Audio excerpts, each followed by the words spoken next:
Bismillahirrahmanirrahim. Alhamdulillah rabbil alamin wassalatu wassalamu ala asrofil mursalin sayyidina maulana Muhammadin wa ala alihi wa sahbihi ajma'in. Subhanaka la ilma lana illa ma 'allamtana innaka antal alimul hakim. Wa rabbi shrah li sadri wa yassir li amri wahlul 'uqdatam min lisani yafqahu qawli. Amma ba'd, nawaitu at-ta'alluma wat ta'lima wat tazakkura wat tazkira wan naf'a wal intifa'a wal ifadata was istifadah wal hasa ala tamassuki bi kitabillahi wa sunnati rasulih sallallahu alaihi wasallam. والدعاء إلى الهدى والدلالة على الخير ابتغاء وجه الله ومرضاته وقربه وثوابه من الله تعالى. Alhamdulillah, pertama-tamanya kita panjatkan syukur kepada Allah Subhanahu wa taala atas segala kurniaan yang Allah kurniakan kepada kita, dan juga kita bersyukur masih lagi diberi peluang oleh Allah Subhanahu wa taala untuk sama-sama kita duduk dalam program ini. Mudah-mudahan apa yang kita buat ini memberi manfaat kepada kita. Menyambung balik pengajian kita melalui kitab Bulughul Maram, melalui kitab Fathul Qaribul Mujib, syarah kepada matan Ghayat wa Takrib.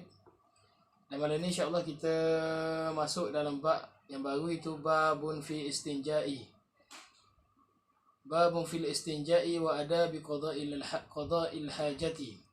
Baik, kita nak berbicara dalam bab yang baru. Sebelum daripada ni, semalam kita baca dah bab berkait dengan sunanul wudu'.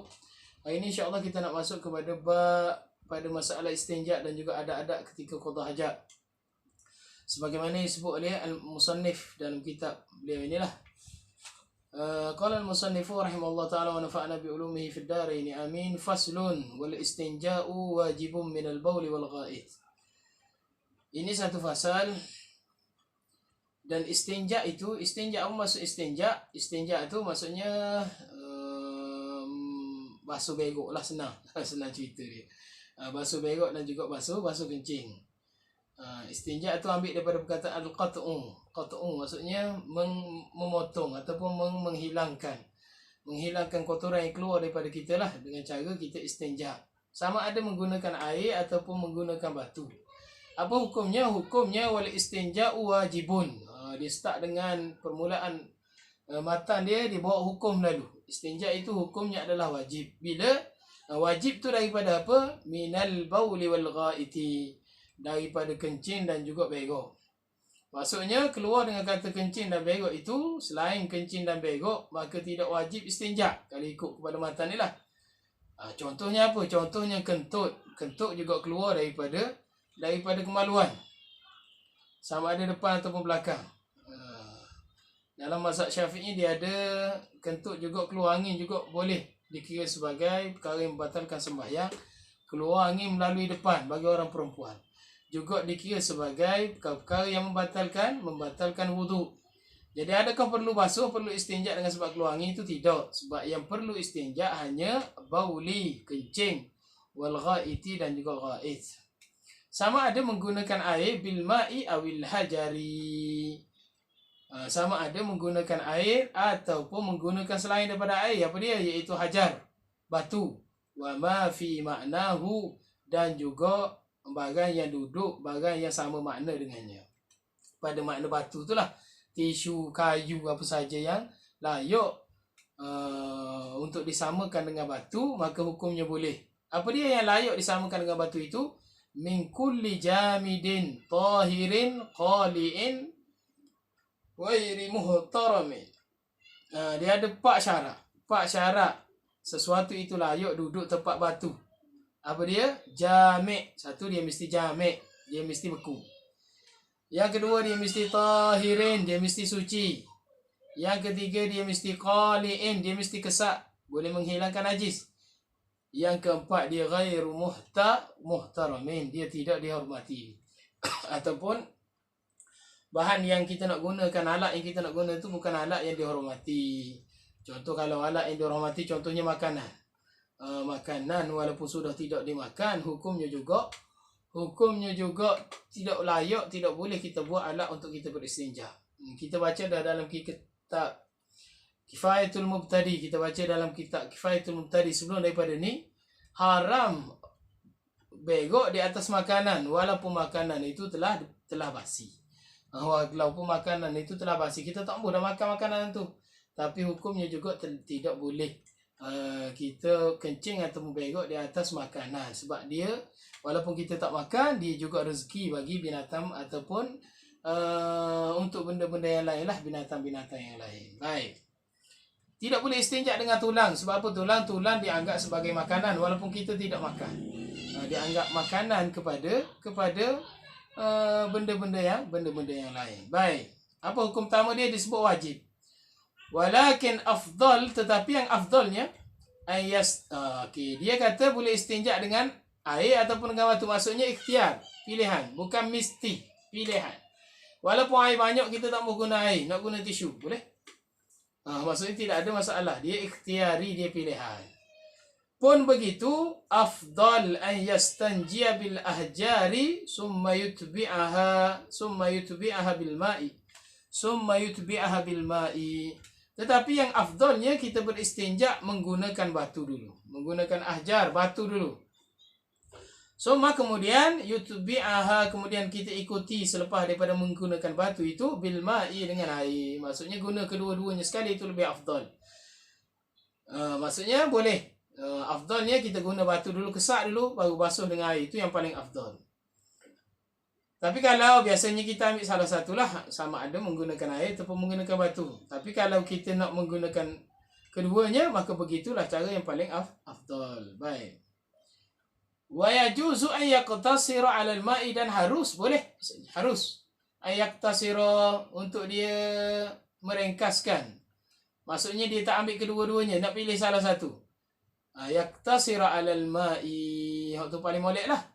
Maksudnya dia memilih air ataupun ala salasati ahjarin, ataupun menggunakan 3 biji batu. Syaratnya yungki bihinnal mahal, membersihkan dengan 3 biji batu tadilah. Al mahal lah tempat keluar najis. Jadi harus, sama ada kita nak memilih air ataupun nak memilih 3 biji batu. Dengan syarat memilih 3 biji batu itu mampu untuk menghilangkan, membersihkan tempat keluar najis. Maksudnya kalau 3 itu sudah memadai untuk hilangkan najis, maka sah dengan 3. Kalau tidak, maka wajib dia tambah lagi. Dan apabila dia tambah, dan sunat kalau dia tambah tu, dia akhirkan tambahan dia itu dengan witir. Guna 3 berasa tak sedap, lengah-lengah lagi, tambah sebutir lagi batu, sapu. Selesa dah tak ada, sunat tambah biar cukup witir, biar jadi 5. Walaupun 4 tu sudah memadai, afdalnya tambah 1 lagi biar menjadi 5. Baik. Fa iza arada iktisaru ala ahadihima fal ma'u afdal. Maka apabila dia nak meringkaskan di atas salah satu daripada keduanya, nak pilih salah satu di antara air ke batu, fal ma'u afdal, maka air itu lebih afdal. Guna air itulah lebih afdal. Sebab apa? Sebab air ni dia menghilangkan najis dan juga kesan najis. Kalau batu ni kok mana pun ada lagi kesan sikit-sikit, walaupun dia dimaafkan. Baik. Habis cerita berkait dengan basuh, berkait dengan istinja. Dia nak masuk kepada adab pula. Adab berkait dengan istinja, berkait dengan qada hajat. Dia ada adab yang perlu kita ikutlah. Sebagaimana disarang oleh Nabi SAW. Islam itu syumul. Walaupun perkara remeh, nampak macam remeh, tapi dibicarakan panjang, diajar oleh Nabi SAW kepada sahabat-sahabat, supaya sahabat itu hidup dalam keadaan disiplin dalam kehidupan, sebagaimana yang diajar oleh Nabi, yang dibawa oleh syariat yang dibawa oleh Nabi SAW. Baik. Okey, habis kita nak pergi kepada wajtanibu, muka surat berapa tadi? Tak sebut muka surat 6. Muka surat 6 bawah tu, bahagian ke-10 tu, wajtanibu, dan hendaklah menjauhi. Yajtanibu, tuntutan supaya kita menjauhkan secara wujuban, secara wajib kita menjauhi ketika kita qada hajat itu. Istiqbal al-kiblati, menghadap ke arah kiblat. Kiblat sekarang ni lah, al-an, kiblatil an, kiblat sekarang. Apa dia? Wahayal Kaabah, iaitu menghadap ke arah Kaabah. Punggung tu tungging ke arah Kaabah, ataupun menghadap depan tu ke arah Kaabah. Hukumnya tidak boleh.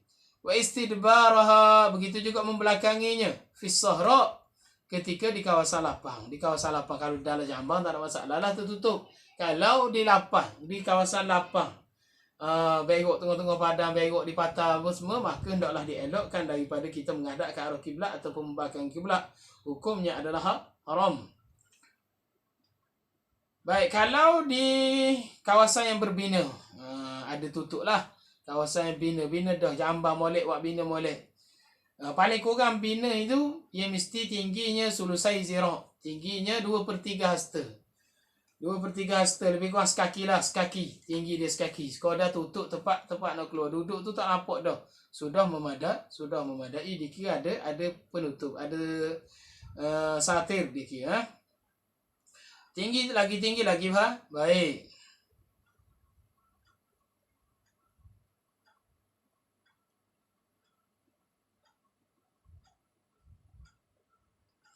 Dan syaratnya juga mesti benda yang nak jadi tutup kita itu mesti jarak dia dengan kita tu. Jarak dengan kita salah satu zira'. Lebih kurang 1 meter. Salah satu zira' 3 hasta. 3 hasta. 3 kaki lah lebih kurang. 3 hasta. Lebih pada kaki. 3 hasta. Lebih kurang semeter. Semeter lah jarak dinding tu dengan kita.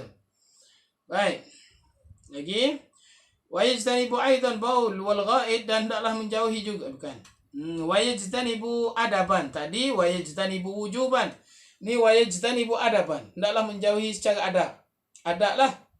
Beradab kita. Ketika qada hajatnya, salah satu daripadanya wa yajtanibul baula fil ma'ir rakidi. Hendaklah kita menjauhi kencing ataupun ghaid fil ma'ir rakidi, di dalam air yang tidak mengalir. Air yang tidak mengalir. Hukumnya adabnya wajib kita menjauhi di dalam air yang tidak mengalir. Jumpa lopok berok dalam lopok air, tak boleh. Kalau air mengalir, hukumnya makruh. Air mengalir kalau banyak, hukumnya makruh. Berok dalam sungai, terapung, nampak. Jadi makruh lah, hendaklah kita menjauhi daripada melakukannya. Baik. Lagi wa yajtanibu aidan tahta sajaratil musmirah. Begitu juga hendaklah kita menjauhi buang qada hajat ini, sama ada air kecil air besar, di bawah pokok yang berbuah. Tahta sajaratil musmirah.